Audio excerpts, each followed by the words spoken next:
अतिश्री बृहस्पतिवार व्रत कथा। भारतवर्ष में एक प्रतापी और दानी राजा राज्य करता था।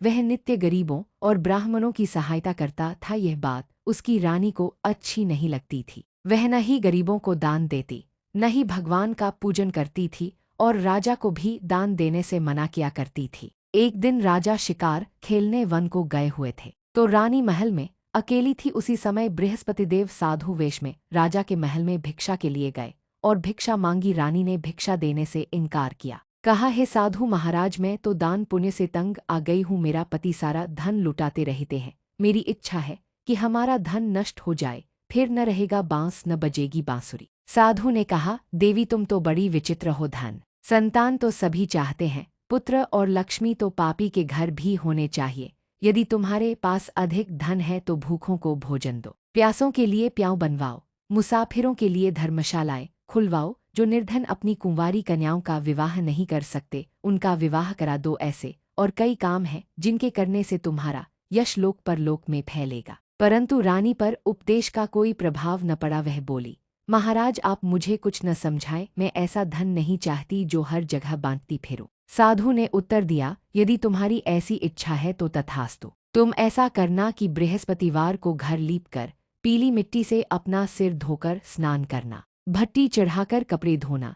ऐसा करने से आपका सारा धन नष्ट हो जाएगा। इतना कहकर वह साधु महाराज वहां से आलोप हो गए। साधु के अनुसार कई बातों को पूरा करते हुए रानी को केवल 3 बृहस्पतिवार ही बीते थे कि उसकी समस्त धन संपत्ति नष्ट हो गई। भोजन के लिए राजा का परिवार तरसने लगा। तब एक दिन राजा ने रानी से बोला कि हे रानी, तुम यहीं रहो, मैं दूसरे देश को जाता हूँ, क्योंकि यहाँ पर सभी लोग मुझे जानते हैं, इसलिए मैं कोई छोटा कार्य नहीं कर सकता। ऐसा कहकर राजा परदेश चला गया। वहां वह जंगल से लकड़ी काट कर लाता और शहर में बेचता। इस तरह वह अपना जीवन व्यतीत करने लगा। इधर राजा के परदेश जाते ही रानी और दासी दुखी रहने लगी। एक बार जब रानी और दासी को 7 दिन तक बिना भोजन के रहना पड़ा, तो रानी ने अपनी दासी से कहा, हे दासी, पास ही के नगर में मेरी बहन रहती है, वह बड़ी धनवान है, तू उसके पास जा और कुछ ले आ, ताकि थोड़ी बहुत गुजर बसर हो जाए। दासी रानी की बहन के पास गई। उस दिन गुरुवार था और रानी की बहन उस समय बृहस्पतिवार व्रत की कथा सुन रही थी। दासी ने रानी की बहन को अपनी रानी का संदेश दिया, लेकिन रानी की बड़ी बहन ने कोई उत्तर नहीं दिया। जब दासी को रानी की बहन से कोई उत्तर नहीं मिला तो वह बहुत दुखी हुई और उसे क्रोध भी आया। दासी ने वापस आकर रानी को सारी बात बता दी। सुनकर रानी ने अपने भाग्य को कोसा। उधर रानी की बहन ने सोचा कि मेरी बहन की दासी आई थी, परंतु मैं उससे नहीं बोली, इससे वह बहुत दुखी हुई होगी। कथा सुनकर और पूजन समाप्त करके वह अपनी बहन के घर आई और कहने लगी, हे बहन, मैं बृहस्पतिवार का व्रत कर रही थी। तुम्हारी दासी मेरे घर आई थी, परंतु जब तक कथा होती है तब तक न तो उठते हैं और न ही बोलते हैं, इसलिए मैं नहीं बोली। कहो दासी क्यों गई थी? रानी बोली, बहन तुमसे क्या छिपाऊं, हमारे घर में खाने तक को अनाज नहीं था। ऐसा कहते कहते रानी की आंखें भर आई। उसने दासी समेत पिछले 7 दिनों से भूखे रहने तक की बात अपनी बहन को विस्तार पूर्वक सुना दी। रानी की बहन बोली, देखो बहन, भगवान बृहस्पतिदेव सबकी मनोकामना को पूर्ण करते हैं। देखो, शायद तुम्हारे घर में अनाज रखा हो। पहले तो रानी को विश्वास नहीं हुआ, पर बहन के आग्रह करने पर उसने अपनी दासी को अंदर भेजा तो उसे सचमुच अनाज से भरा एक घड़ा मिल गया। यह देखकर दासी को बड़ी हैरानी हुई। दासी रानी से कहने लगी, हे रानी, जब हमको भोजन नहीं मिलता तो हम व्रत ही तो करते हैं, इसलिए क्यों ना इनसे व्रत और कथा की विधि पूछ ली जाए, ताकि हम भी व्रत कर सके। तब रानी ने अपनी बहन से बृहस्पतिवार व्रत के बारे में पूछा। उसकी बहन ने बताया, बृहस्पतिवार के व्रत में चने की दाल और मुनक्का से विष्णु भगवान का केले की जड़ में पूजन करे तथा दीपक जलाए, व्रत कथा सुने और पीला भोजन ही करे, इससे बृहस्पतिदेव प्रसन्न होते हैं। व्रत और पूजन विधि बताकर रानी की बहन अपने घर को लौट गई। 7 दिन के बाद जब गुरुवार आया तो रानी और दासी ने व्रत रखा। घुड़साल में जाकर चना और गुड़ लेकर आईन, फिर उसे केले की जड़ तथा विष्णु भगवान का पूजन किया। अब पीला भोजन कहाँ से आए, इस बात को लेकर दोनों बहुत दुखी थे। चूंकि उन्होंने व्रत रखा था, इसलिए बृहस्पतिदेव उनसे प्रसन्न थे। इसलिए वे एक साधारण व्यक्ति का रूप धारण कर 2 थालों में सुंदर पीला भोजन दासी को दे गए। भोजन पाकर दासी प्रसन्न हुई और फिर रानी के साथ मिलकर भोजन ग्रहण किया। उसके बाद वे सभी गुरुवार को व्रत और पूजन करने लगी। बृहस्पति भगवान की कृपा से उनके पास फिर से धन संपत्ति आ गई, परंतु रानी फिर से पहले की तरह आलस्य करने लगी। तब दासी बोली, देखो रानी, तुम पहले भी इस प्रकार आलस्य करती थी। तुम्हें धन रखने में कष्ट होता था, इस कारण सभी धन नष्ट हो गया, और अब जब भगवान बृहस्पति की कृपा से धन मिला है तो तुम्हें फिर से आलस्य होता है। रानी को समझाते हुए दासी कहती है कि बड़ी मुसीबतों के बाद हमने यह धन पाया है, इसलिए हमें दान पुण्य करना चाहिए, भूखे मनुष्यों को भोजन कराना चाहिए और धन को शुभ कार्यों में खर्च करना चाहिए, जिससे तुम्हारे कुल का यश बढ़ेगा, स्वर्ग की प्राप्ति होगी और पितृ प्रसन्न होंगे। दासी की बात मानकर रानी अपना धन शुभ कार्यों में खर्च करने लगी, जिससे पूरे नगर में उसका यश फैलने लगा। एक दिन रानी और दासी आपस में विचार करने लगीं कि न जाने राजा किस दशा में होंगे, उनकी कोई खोज खबर भी नहीं है। उन्होंने श्रद्धापूर्वक गुरु बृहस्पति भगवान से प्रार्थना की कि राजा जहाँ कहीं भी हो शीघ्र वापस आ जाए। उधर राजा परदेश में बहुत दुखी रहने लगा। वह प्रतिदिन जंगल से लकड़ी बीन कर लाता और उसे शहर में बेचकर अपने दुखी जीवन को बड़ी कठिनता से व्यतीत करता। एक दिन दुखी हो अपनी पुरानी बातों को याद करके वह रोने लगा और उदास हो गया। उसी समय राजा के पास बृहस्पति देव साधु के वेश में आकर बोले, हे लकड़हारे, तुम इस सुनसान जंगल में किस चिंता में बैठे हो, मुझे बतलाओ। यह सुन राजा के नेत्रों में जल भर आया। साधु की वंदना कर राजा ने अपनी संपूर्ण कहानी सुना दी। महात्मा दयालु होते हैं, वे राजा से बोले, हे राजा, तुम्हारी पत्नी ने बृहस्पति देव के प्रति अपराध किया था, जिसके कारण तुम्हारी यह दशा हुई। अब तुम चिंता मत करो, भगवान तुम्हें पहले से अधिक धन देंगे। देखो, तुम्हारी पत्नी ने बृहस्पतिवार का व्रत प्रारंभ कर दिया है। अब तुम भी बृहस्पतिवार का व्रत करके चने की दाल व गुड़ जल के लोटे में डालकर केले का पूजन करो। पूर्णविराम। फिर कथा कहो या सुनो, भगवान तुम्हारी सब कामनाओं को पूर्ण करेंगे। साधु की बात सुनकर राजा बोला, हे प्रभो, लकड़ी बेचकर तो इतना पैसा भई नहीं बचता, जिससे भोजन के उपरांत कुछ बचा सकूं। मैंने रात्रि में अपनी रानी को व्याकुल देखा है, मेरे पास कोई साधन नहीं जिससे उसका समाचार जान सकूं। फिर मैं कौन सी कहानी कहूँ, यह भी मुझको मालूम नहीं है। साधु ने कहा, हे राजा, मन में बृहस्पति भगवान के पूजनव्रत का निश्चय करो, वे स्वयं तुम्हारे लिए कोई राह बना देंगे। बृहस्पतिवार के दिन तुम रोजाना की तरह लकड़ियां लेकर शहर में जाना, तुम्हें रोज से दुगुना धन मिलेगा, जिससे तुम भलीभांति भोजन कर लोगे तथा बृहस्पति देव की पूजा का सामान भी आ जाएगा। जो तुमने बृहस्पतिवार की कहानी के बारे में पूछा है वह इस प्रकार है। बृहस्पति देव की कहानी। प्राचीन काल में एक बहुत ही निर्धन ब्राह्मण था।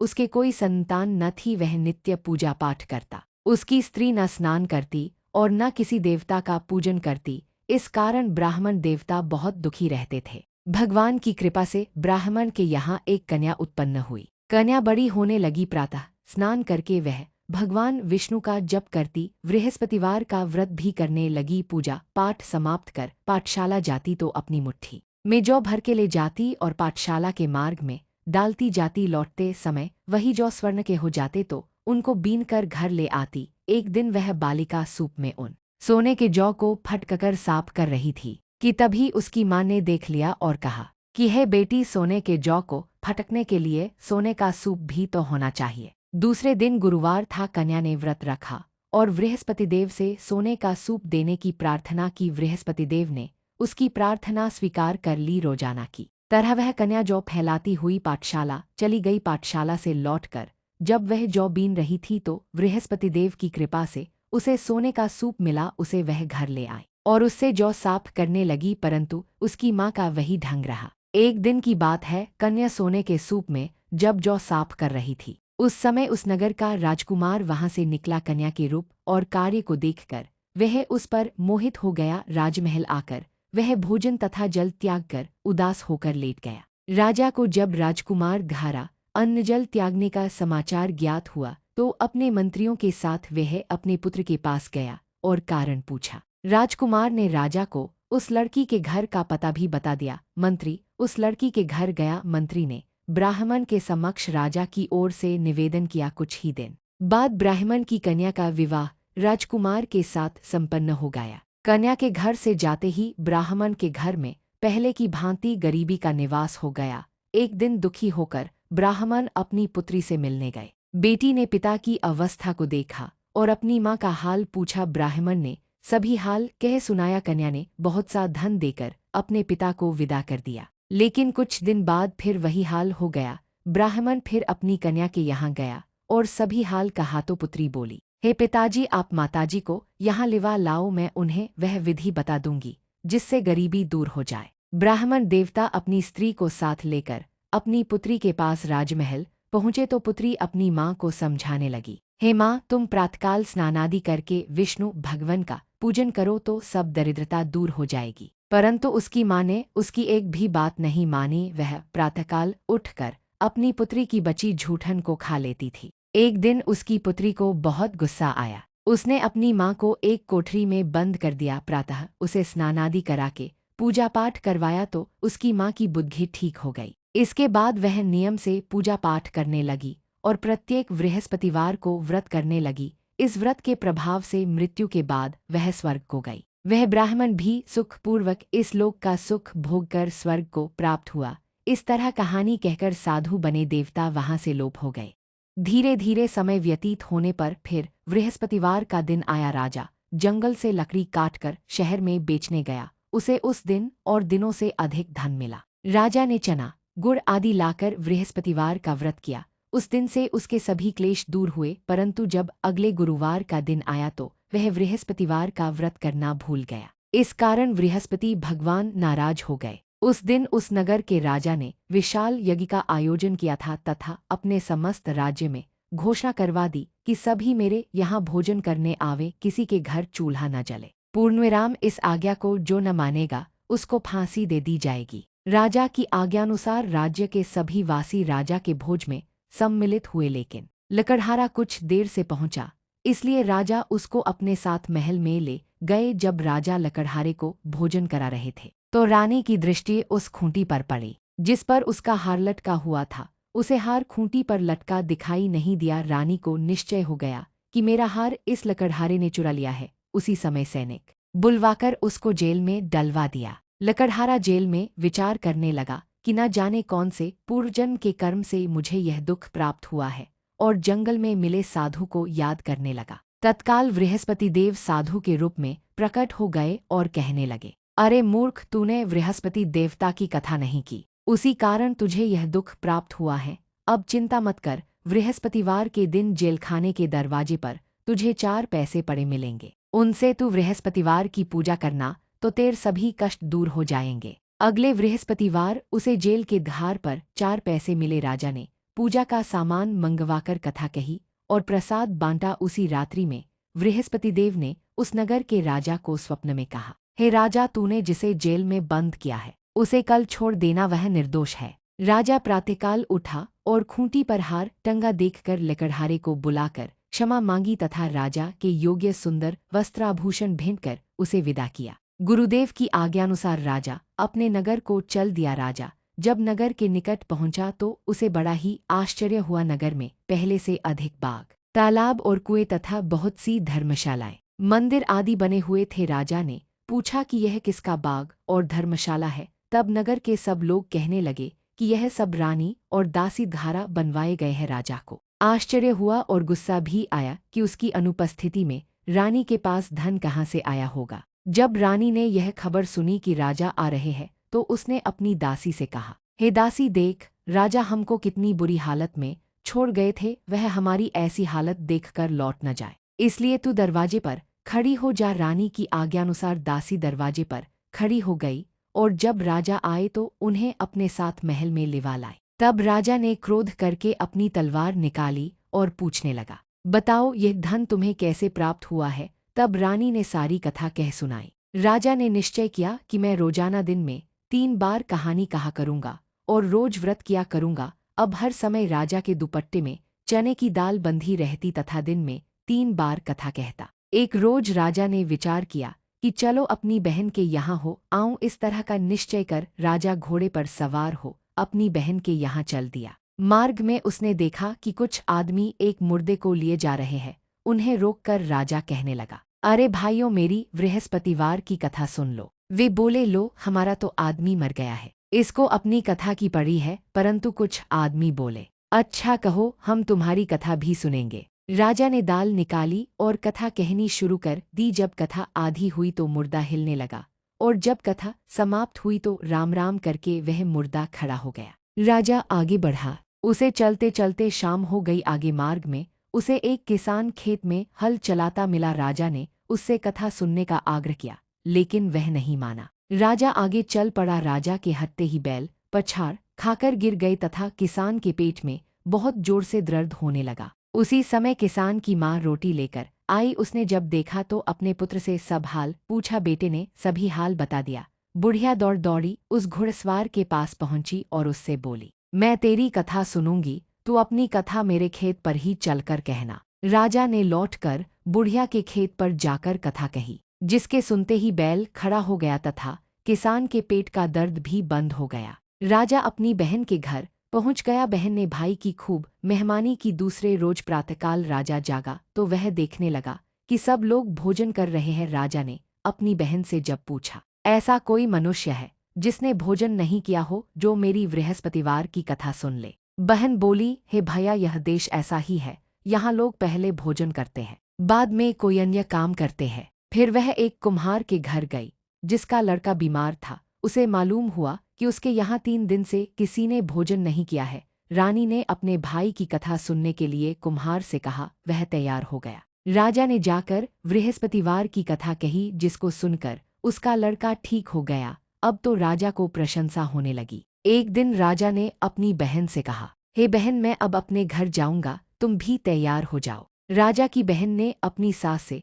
अपने भाई के साथ जाने की आज्ञा मांगी। सास बोली, हाँ चली जा, मगर अपने लड़कों को मत ले जाना, क्योंकि तेरे भाई के कोई संतान नहीं होती है। बहन ने अपने भाई से कहा, हे भैया, मैं तो चलूंगी, मगर कोई बालक नहीं जाएगा। अपनी बहन को भी छोड़कर दुखी मन से राजा अपने नगर को लौट आया। राजा ने अपनी रानी से सारी कथा बताई और बिना भोजन किए वह शैया पर लेट गया। रानी बोली, हे प्रभु, बृहस्पतिदेव ने हमें सब कुछ दिया है, वे हमें संतान अवश्य देंगे। उसी रात बृहस्पतिदेव ने राजा को स्वप्न में कहा, हे राजा, उठ, सभी सोच त्याग दे, तेरी रानी गर्भवती है। राजा को यह जानकर बड़ी खुशी हुई। 9 महीने बाद रानी के गर्भ से एक सुंदर पुत्र पैदा हुआ। तब राजा बोला, हे रानी, स्त्री बिना भोजन के रह सकती है, परंतु बिना कहे नहीं रह सकती। जब मेरी बहन आए तो तुम उससे कुछ मत कहना। रानी ने हाँ कर दी। जब राजा की बहन ने यह शुभ समाचार सुना तो वह बहुत खुश हुई तथा बधाई लेकर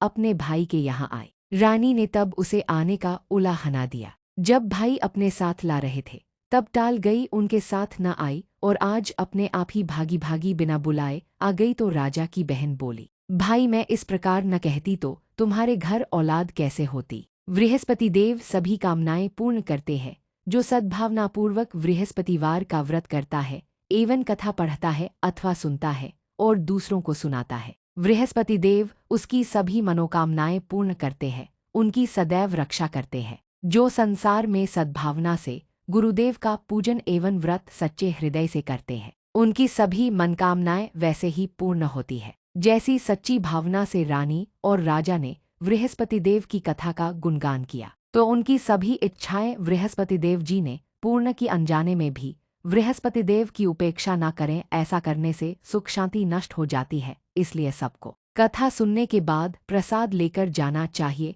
हृदय से उनका मनन करते हुए जयकारा बोलना चाहिए।